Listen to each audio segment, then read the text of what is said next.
कितलीं वर्सां रावलो परदेशांत, कितलीं वर्सां रावलो परदेशांत, परतलो आयज म्हज्या देशांत. जळीं मळीं सरभोंवतणी जो तो दिसता तो सगळेच हांगा परदेशी. जळीं मळीं सरभोंवतणी जो तो दिसता तो सगळेच हांगा परदेशी. वर्सां गेलीं खूब कांयच कळना.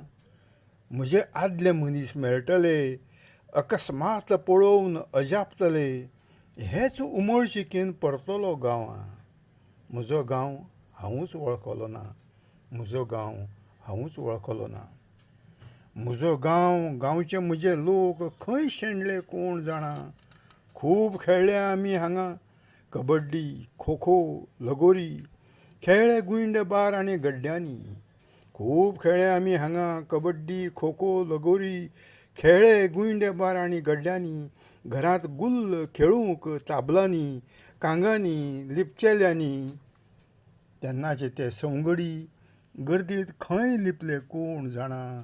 तेन्नाचे ते सवंगडी गर्देंत खंय लिपले कोण जाणा. जळीं मळीं धोलताल्यो माडांच्यो वळी, जळीं मळीं धोलताल्यो माडांच्यो वळी.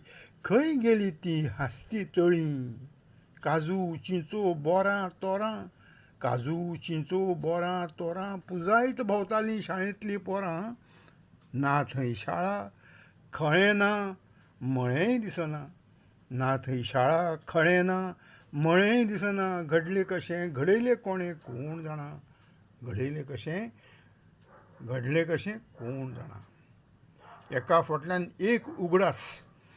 फाटल्यान एक उगडास दोळ्या सामकार घुंवत आसता. मन म्हजें पिशें जावन भितरले भितर फुगार जाता. मन म्हजें पिशें जावन भितरले भितर फुगार जाता. कॉलनींतलो बंद पांदरो आयज जीव असो अस्वस्थ